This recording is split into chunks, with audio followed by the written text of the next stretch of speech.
Hi Milbank. We've got chapter 3 of The Firework-Maker's Daughter. So let's start. Rambashi and his pirates managed to get the bloody murderer to the other bank of the river, but Leela had to fish another oar out of the water when one of them dropped it and promised to sit still and not joggle the boat. When they hit the bank, everyone fell off their seats. "All right," said Rambashi, picking himself up. "Tie the boat to a good bit of tree or something and take the prisoner ashore." "Are we going to eat her?" asked one of the pirates, "'cause I'm hungry." "Yes, we've had nothing to eat for days," grumbled another. "You promised we'd have a hot meal every evening." "That's enough of that," said Rambashi. "You're a pack of scurvy dogs. Take the prisoner up to the cave and stop complaining." Leela wasn't sure she could run away just yet. Some of the pirates did look fierce enough to run after her, though now she looked more closely, she saw their daggers were made of wood wrapped in silver paper, so they wouldn't be able to do her much damage. "I hope you don't mind this little transaction," Rambashi said as they walked along a jungle trail. "It's purely business."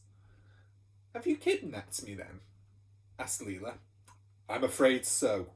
You're going to have to hand over all your money in a minute, and then we'll tie you up and hold you to ransom." "Have you done it before?" "Oh yes," he said, "lots of times." "What happens when you don't get any money?" "Well, we eat you," said the hungry pirate. "Shh," said Rambashi, waving his hand vaguely. "You're not cannibals," said Leela. "We're blooming hungry," said the pirate. "Have you always been pirates?" "No," said Rambashi. "I used to keep hens, but they all died of melancholy. So I sold the business and bought the boat." Oh no, shh, stop, don't move." The last pirates in the line, still grumbling, bumped into those in the front, who stood behind Rambashi, transfixed with fear. For there on the path ahead of them was a tiger. It swung its tail lazily from side to side and raised its golden eyes at them, then opened its mouth and roared so loudly that Leela thought the very earth was shaking. One of the smallest pirates put his hand in hers. So there they stood, and the tiger was just gathering his strength to spring when Leela suddenly remembered her self-igniting crackle dragons.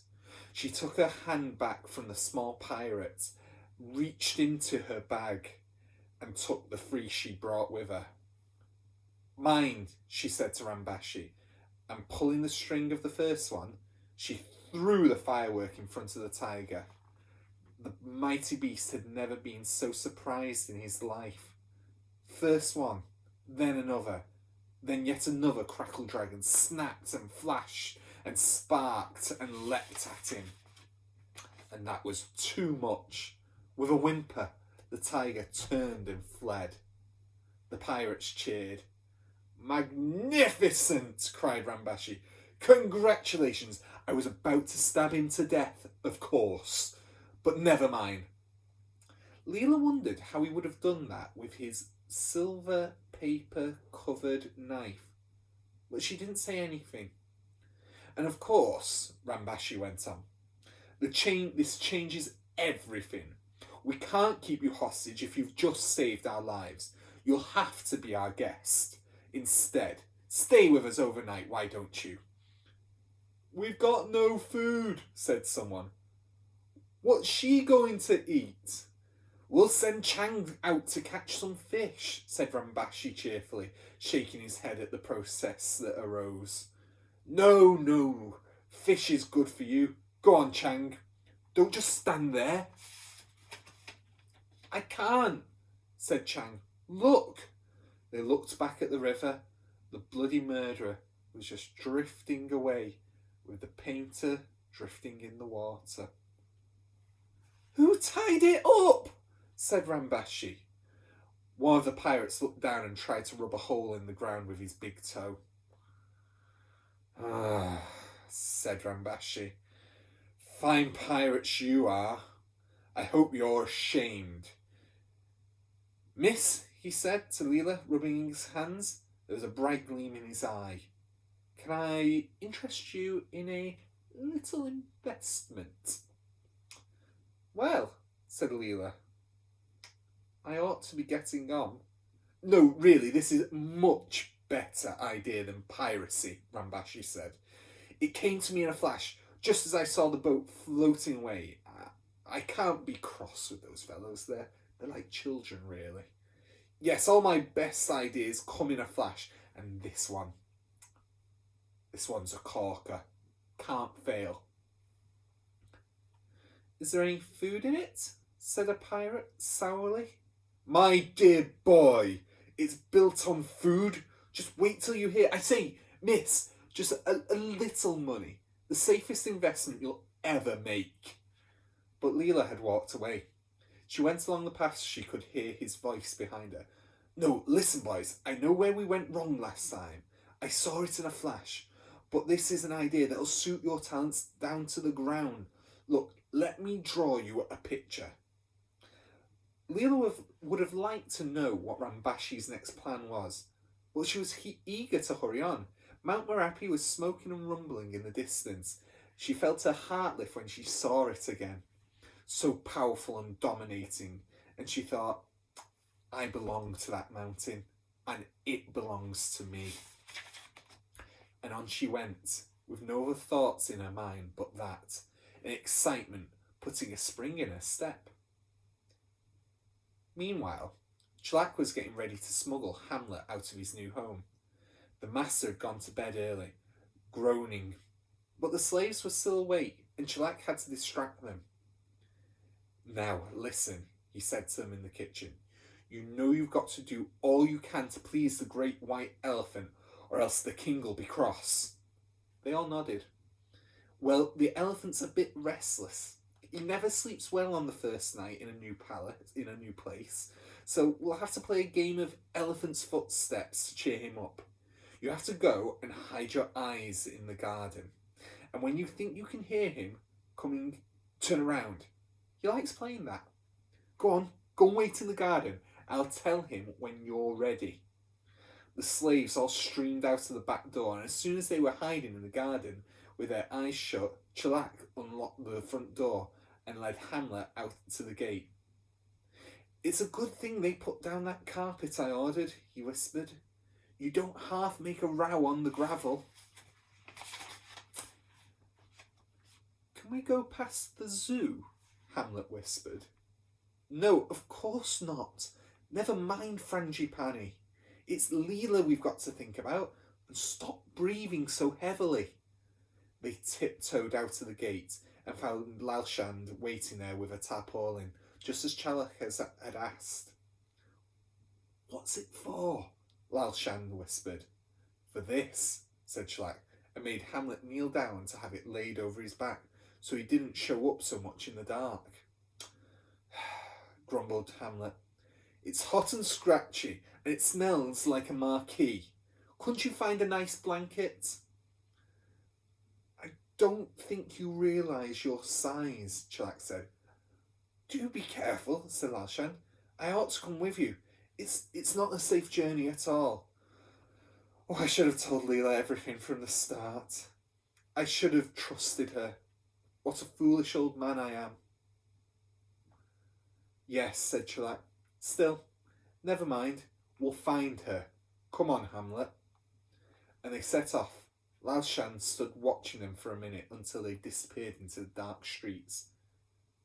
But someone was watching Lalshand. One of the slaves who'd come to play Elephant's Footsteps was hiding under a bush nearby. And as soon as he realised what he'd seen, he began to tremble. Helping the white elephant to escape was a terrible crime. There'd be a terrible punishment, and there might be a great reward for the person who pointed out the criminal. So when Lalshand began to trudge homewards, the slave silently followed him to find out who he was and where he lived. Shellac and Hamlet walked all night, and when morning came, they slept in a little valley under some thick trees. They woke up in the afternoon, and while Hamlet browsed on the leaves, Shellac went to the nearest village to ask the way to the Emerald Lake. He came back with an armful of bananas and some news. Guess what, Hamlet? We're in luck. This is the night of the full moon. The water goddess comes out of the lake and grants people's wishes. Couldn't be better, my boy. Finish your leaves and let's be moving. They weren't the only people going to the Emerald Lake. The jungle paths were busy with families carrying picnic baskets, and even a troop of monkeys was heading in the same direction. Just before the sunset, Shellac and Hamlet saw a young man busily pinning up notices on the trees beside the path. Shellac was about to read one when the young man caught sight of him.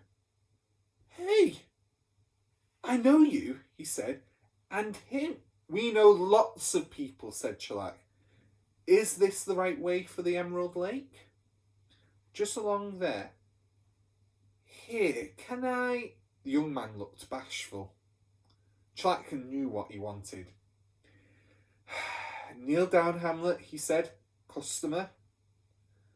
Hamlet couldn't say anything with the young man there, but he gave Shellac a severe look as he knelt down. The young man daubed something on Hamlet's side with a stick and some mud and gave Shellac a coin.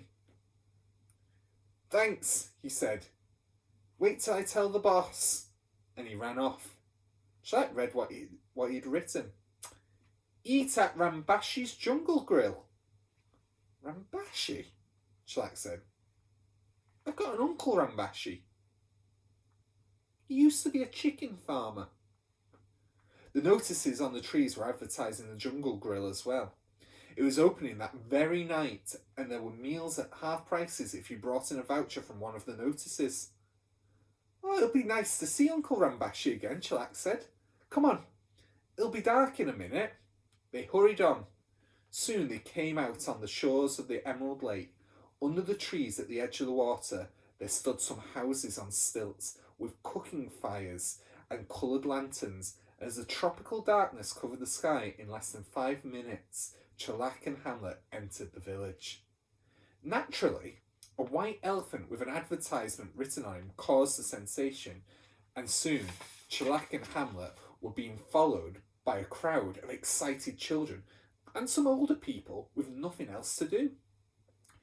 Even the troupe of dancers getting into their costumes for the ceremony couldn't resist, and the dancing mistress had to run after them with a mouthful of safety pins to pull them back and scold them.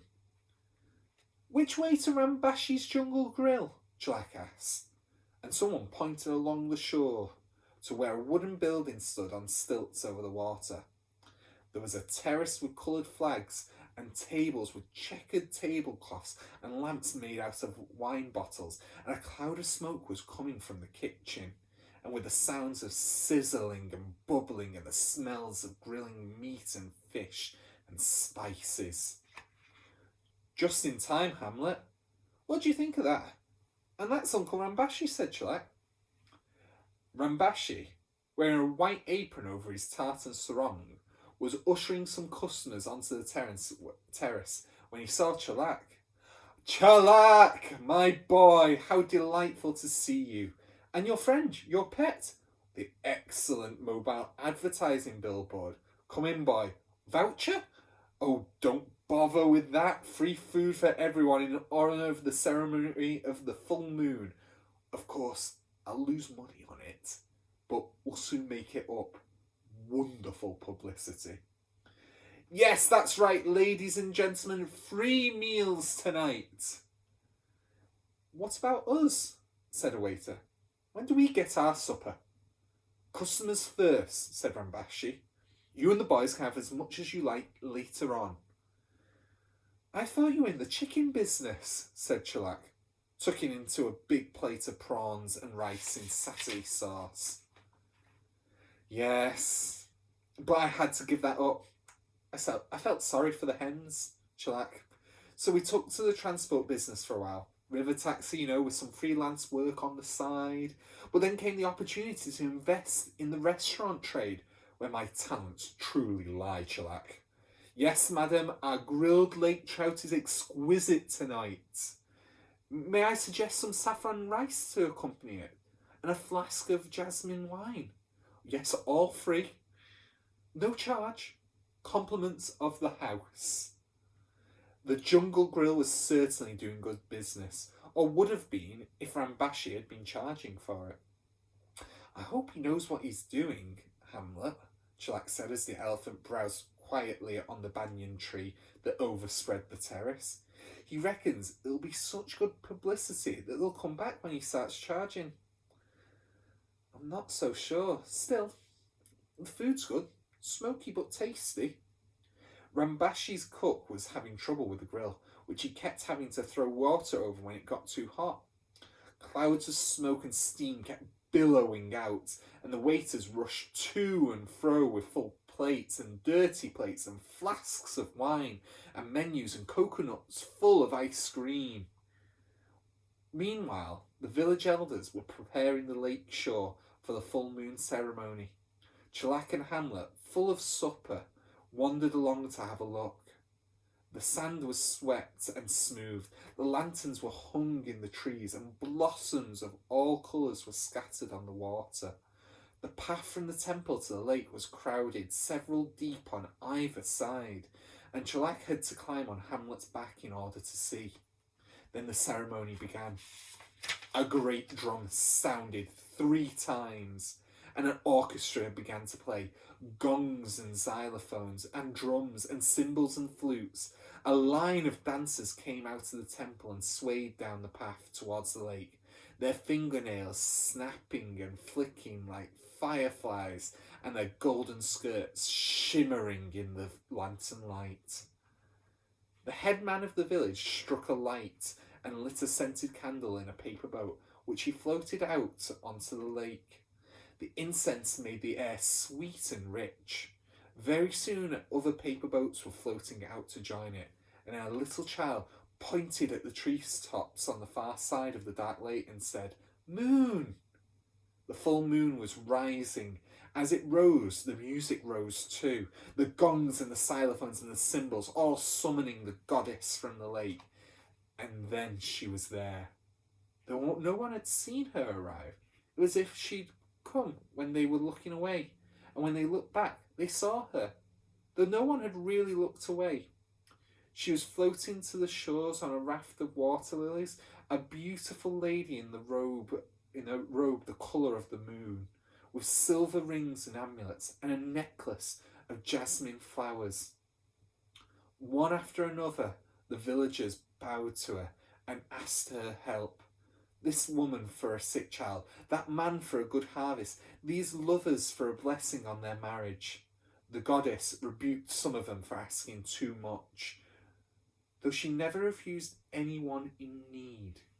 When they had all finished, and the goddess was about to depart, Shellac gathered his wits and shook his head, because he was a little dazzled by her beauty, and he thrust his way to the water's edge and knelt down.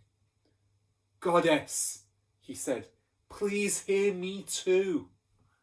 But before the goddess could answer, Hans took him in roughly and hauled him away. "What are you doing, stranger? Away with him, defiling the lake. Who is he? Who gave him permission? Stone him! Turn him out!" Shellac struggled. He could see Hamlet raising his trunk and shifting his feet, and he knew the elephant was getting angry. "No!" he cried. "Listen, I've got a special request. Let me just ask the goddess." The high priest looked down.